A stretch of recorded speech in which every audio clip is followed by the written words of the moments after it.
So this is one of those next day, morning after the night before type rambles that we tend to do infrequently on Sundays, the day after a bit of boxing.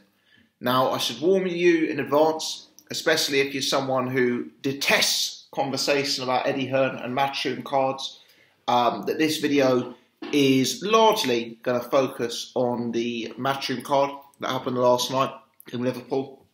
Reason being that I did a more extended post-fight review last night of Carl Frampton versus Nonito Donaire and didn't have time to cover too much of what was going on the Matchroom card because the second the Matchroom card ended, I wanted to shift my attention and focus more on the BT Sports card. So this is going to be a video largely focused on the Matchroom card. We'll maybe touch on the BT Sports Box Nation card at some point. But I certainly want to discuss Conor Benn, Natasha Jonas, Tommy Coyle, a bit more about Brook versus Khan. So you can expect all of these topics to come up. At this point, at the time of filming, I have not yet watched Broner versus Vargas. Looking forward to checking that one out. I'll probably be able to get time to watch that tomorrow, touch wood. In which case, we'll either cover it with a separate video or cover it on the podcast next Wednesday. So before I get into it, as you can possibly see, this is the third or fourth video I've recorded on it, but new camera, new backdrop. The camera is staying permanently. We've gone HD finally.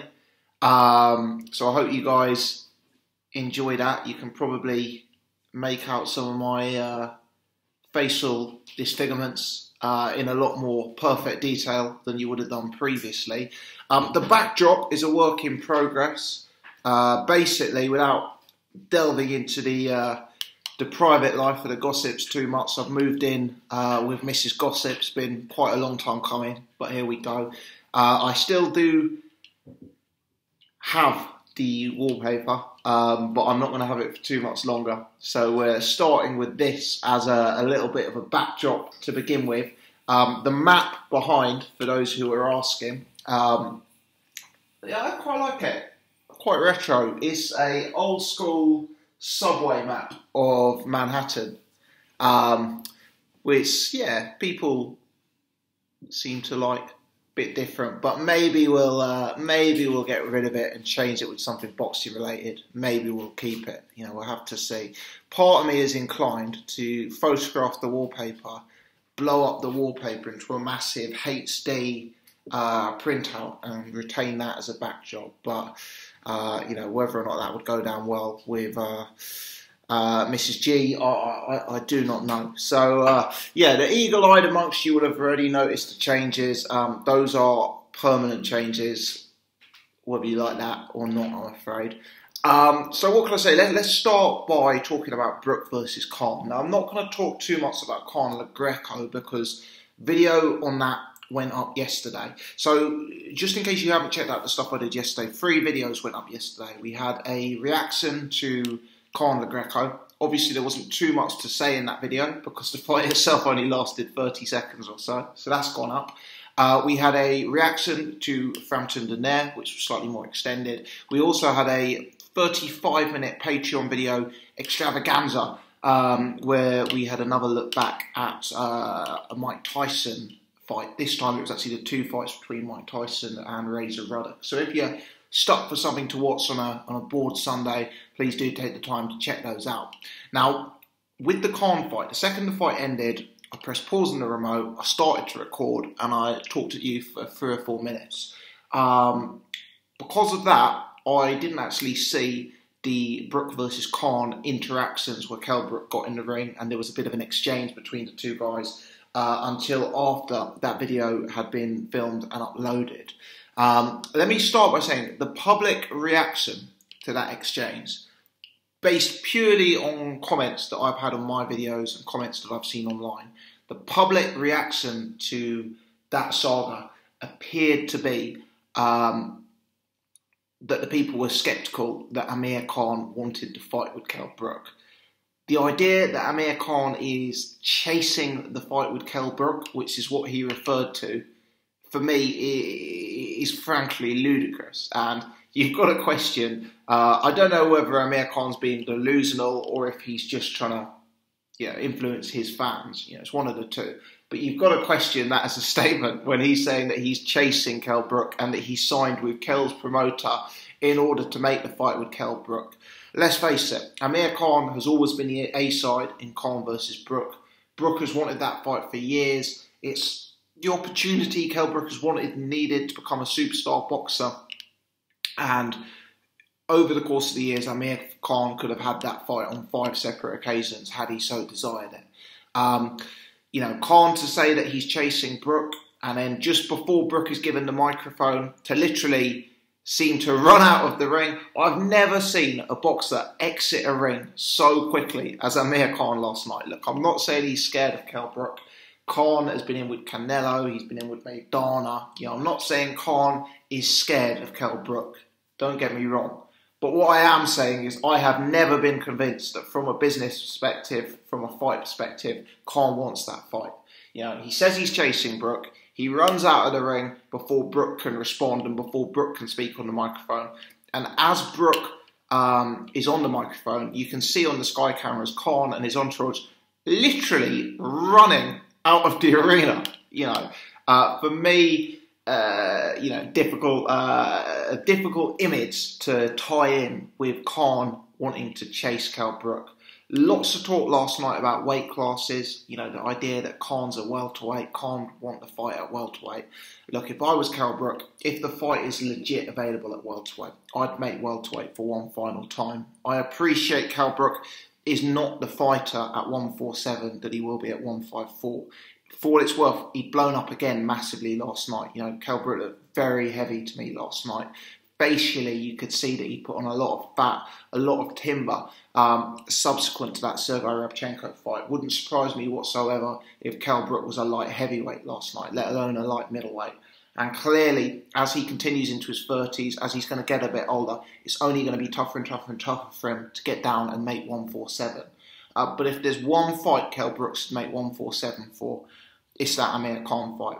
Look, Amir Khan did very well last night. He destroyed Villa Greco in under a minute. It was clinical, it was impressive, but we didn't learn anything from it. And we have to assume that Amir Khan is still Amir Khan, and still the Amir Khan we've been watching for all these years. My honest perspective, if that Khan versus Brook fight happens, and I know when I say this, the thumbs down count is going to go through the roof. So if you're a supporter, please hit that thumbs up to counterbalance that. But I honestly think Kell Brook splatters Amir Khan. I think Kell Brook renders Amir Khan completely unconscious inside 3 or 4 rounds and potentially inside 1 or 2 rounds. Brook, a clinical puncher, a real heavy-handed guy. For me, a much bigger man than Amir Khan. And whilst Amir Khan does have great hand speed, whilst he does have the ability to throw good flurries of combinations from the outside, I think the style that Kell Brook will impose, the accuracy, the straightness of his punches, the power, I think he will stop Amir Khan the first time he lands on him of note. That's my genuine take. So if I was Kell Brook, I'd be sure to take that fight. It's funny now because whenever Eddie Hearn's asked about that fight, he makes reference to the fact that there's big fights for both. Clearly, Hearn is now serving as Khan's promoter as well. And maybe he's saying that he wants to keep Amir Khan as a commercial asset. Maybe Eddie Hearn is no longer purely in the Kell Brook game. Yes, Eddie would like to make that fight because it would be a big fight that would sell pay-per-views, sell a lot of tickets. Maybe not as much as it would have done 2 or 3 years ago, but it would still be a very relevant fight. But having said that, if Eddie Hearn can keep Khan on the straight and narrow and keep Khan, winning and away from Kell Brook in order to win, in my opinion, he can maybe sell out a lot more arenas with Amir Khan and maybe build Amir Khan into a pay-per-view fighter without Kell Brook. So, interesting. Eddie Hearn talking about the likes of Adrian Broner. Obviously Broner got a draw last night. Maybe he could fight Khan. The talk of Khan fighting Furman or Spence, for me, absolutely ridiculous. Absolutely ridiculous. If Khan is going to take a fight that dangerous, then he legit should fight Kell Brook, because the Kell Brook fight is the huge money fight. The Kell Brook fight, they're both without a title. There's no having to pay the champion to come over. They both want to fight in the UK. There's no having to force the champion to come to your backyard. And it's a much bigger fight. It's a fight that the public would buy into in much greater numbers and with much greater interest than Khan versus an American fighter. For me, the likes of Errol Spence, it would be a very, very, very scary matchup for Amir Khan's health to be in there with Errol Spence. And for what it's worth, as a general point, I just cannot understand for the life of me what Matchroom's obsession with Errol Spence is. Why are they sending Kell Brook to be chasing after Errol Spence? Why do they keep linking Errol Spence with Amir Khan? If I was Eddie Hearn, I'd be leaving Errol Spence well alone. Well alone. He is bad news for both of those guys. Errol Spence in with either Kell Brook or with either Amir Khan at this stage of their careers, I would legit be worried for both of their health. Maybe Adrian Broner. Broner's a smaller guy. Broner's a guy who's tended to struggle at the higher classes at 147. I can see why they'd look at Khan versus Broner. I think Khan's output would be a real advantage against Broner, but even that's a dangerous fight. Even that is a dangerous fight. I would not necessarily back Amir Khan's punch resistance if Adrian Broner was able to start landing on him. So it's an interesting saga. My honest instinct, and I'm not going to quote facts at you because I don't know facts, but my honest instinct is that Amir Khan is not convinced about that Kell Brook fight. I just think that either he doesn't fancy it because they've sparred, he doesn't like Kell and doesn't want to lose to Kell, or just that because it's a fighter from the north of England like himself, a loss to Kell would be career-ending and too difficult for Khan's ego. I don't know what it is, but I don't think Amir Khan wants that fight. I think Kell Brook would certainly want that fight. And if they fight, be it at 147, be it at 150, be it at 154, I honestly think Kell Brook destroys him. I really, really do. I'm sorry to the Khan fans out there. I know they're particularly passionate and vocal supporters. I really like Amir Khan. I class myself as an Amir Khan fan. I've liked his style over the years. But Kell Brook for me, all wrong for Amir Khan. And if the fight happens, I believe we will see that. But I increasingly suspect the fight won't happen. And it'll be interesting to see what route both guys do take if that fight doesn't happen. Let's put that one to one side for a minute. Let's talk about the undercard. Let me give credit to Tommy Coyle for defeating Sean Dodd last night by early stoppage. Possibly the best I've seen Coyle look actually last night. And I actually was very impressed by Tommy Coyle last time out against Raheem Noble. I thought he looked good there. I thought he looked even better last night. It's interesting, the commentary team seemed to be suggesting that Coyle should retire after that bout because this is like the pinnacle of his career, winning that Commonwealth title, and he doesn't need the money apparently, and he should walk away from the game. And look, I always think there's a case that if a fighter's hit the pinnacle of their career and they don't need the money, then of course they should be considering retiring. But I'd actually be wondering if Tommy Coyle has a little bit left to offer actually, because I think he's improved in his recent fights and is now putting in improved performances. And I think he's won his last two fights in very definitive style actually. And I'd be keen to see him have another fight actually, to see if he can continue with that progression. Tommy Coyle's one of those guys. He's potentially been unlucky in the era that he's boxed in. In the time that Tommy Coyle's been active, we've had Ricky Burns as a world champion. We've had Anthony Crolla as a world champion in the same division, by the way. We've had Terry Flanagan as a world champion in the same division.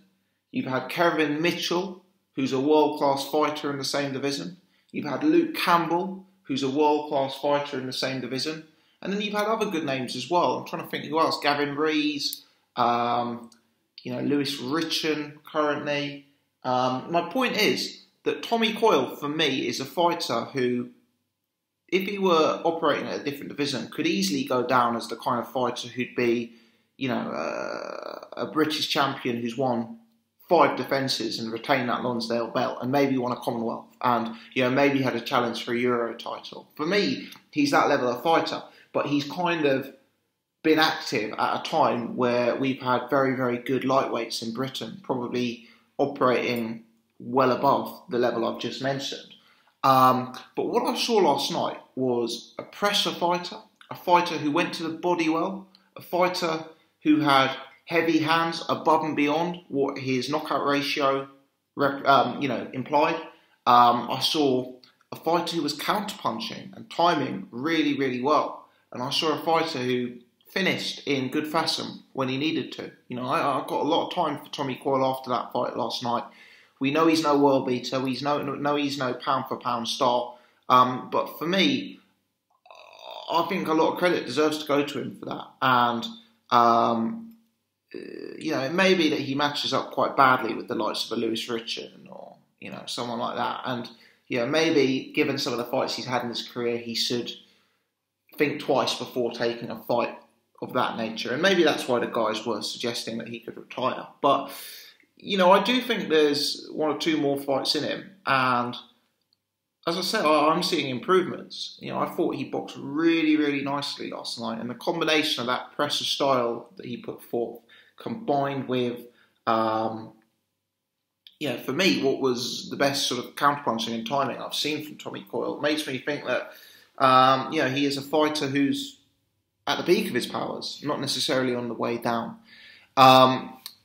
Let's talk a few negatives. Firstly, let's talk the Matchroom Sky camera work. Very poor again last night. Got a few tweets about that, and I mentioned that on the channel previously. I think I mentioned that after Joshua Parker, where I was amazed how poor the camera work was. Very, very disappointed with that, and it seems like a rookie error to be making. I can't be the only one thinking this. In fact, I know I'm not because of all the tweets I'm getting. What I will also say, I was watching a fight on Box Nation, the Frampton versus the Nair fight, and I've been a Box Nation subscriber since day dot. I've always paid for my Box Nation. I've never streamed it, etc., etc. And my Box Nation kept cutting out. There were moments of the screen freezing, moments of a black screen. It wasn't enough to ruin the fight, but it was very disappointing. I saw people tweeting about it. I saw Enzo Macronelli tweeting about it, asking, has everyone's Box Nation just cut out or is it mine? For me, that was very disappointing. And Sky and Box Nation both need to have a little bit of a look at their technical teams. Why is the camera work so poor on Sky? Why is that happening on Box Nation? Be good to avoid that again going forward. Continuing the negative theme, I just wanted to touch briefly on a few of the undercard fights. Let's talk Natasha Jonas. Now, I actually don't think I've seen Natasha Jonas fight before, either in the pros or the amateurs. And I've got to say, I really wasn't impressed by this performance. So that opponent she was in with, that opponent was one of the worst technical boxers you're likely to see. I appreciate that she was obviously a tough opponent. She hadn't been stopped before. I appreciate that she had a lot of heart. But the gaping flaws, technically, for me, you could actually go and see a white collar fight and see less flaws, technically, than were on display in that fight. Horrendous defence. I have never seen an example of less head movement than that. Throwing wildly and literally as she threw, sticking her chin up in the air. I mean, how many times did Jonas, counter that, hook over it? How many times did we see that opponent having to catch a punch clean on the chin as a result of that defensive ineptitude? For me, that was a real problem. And what was more surprising is that this same opponent was actually proving competitive throughout the course of the fight with Jonas. I think Paul Smith on the commentary had it very close at the time of the stoppage, maybe a round or two between them. There just seemed to be no excitement to what Jonas was doing. She was taking more punches than I'd expect as well, especially from an opponent as ragged as the ones he was in with. It was all a bit of a mess, really, and it kind of left me with more questions than answers. Another person who left me with more questions than answers was regular suspect Conor Benn. I think Adam Smith on the commentary at one point said, we'll find out tonight what Conor Benn has learned from his fight with the guy, was it Cedric Paynow? Let me just box wreck him. We'll find out what he's learned from the fight with Cedric Paynow.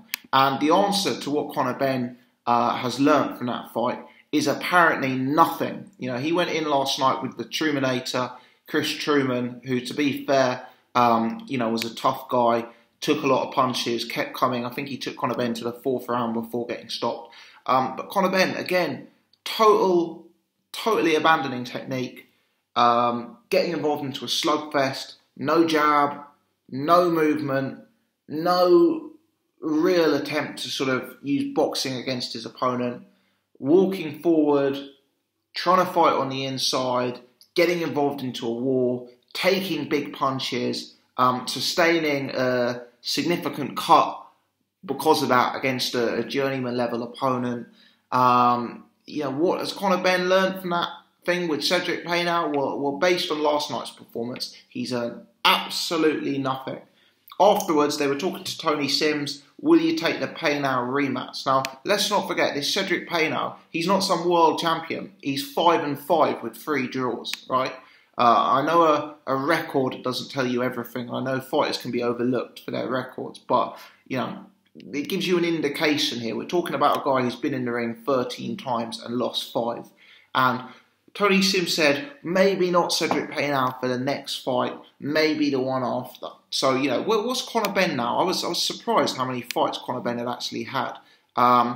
He's now 12-0, 21 years old, and they're saying he maybe needs 1 or 2 more warm-ups before he steps back in the ring with the feared Cedric Paynow, who's 5-5 with 3 draws. So, I suspect that we're going to continue to see Conor Benn in this level of fight, continue to see him up against guys with losing records or with, journeyman type profiles, for want of a better term. And I suspect that we're going to have to get used to that for the next year or 2, maybe even 2 or 3 years. He is a long way off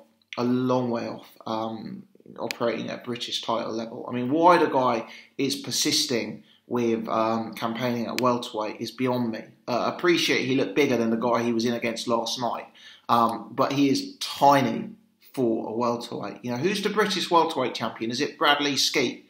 You got some other good names out there, like Josh Kelly, Gary Corcoran. Can you imagine what Bradley Skeet would do to Conor Benn right now? I know Skeet isn't the biggest puncher in the world, but it would literally be a schooling. What we have in Conor Benn is not only someone who's making mistakes, but a guy who's just not really learning from those mistakes. And that's kind of always a concern to see. At 21 years old, he's already been involved in a number of real tough scraps that could have gone either way, and that he's had to go to war in. And you wonder, by the time this guy is 25, will he be an old man? Will he have had, a lot beaten out of him? Let's put it that way.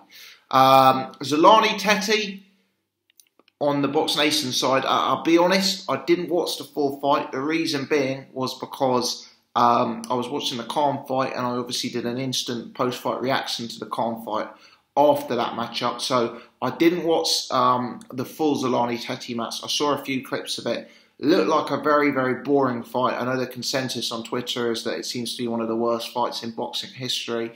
The opponent, obviously schooled to an extent, didn't really want to come to fight. It's very disappointing from a Tete perspective. Obviously with Tete having such a prominent position on a co-main event on Carl Frampton's card, potentially going into the World Boxing Super Series if rumours are to be believed, it would have been nice to see him put in another trademark performance ahead of that fight.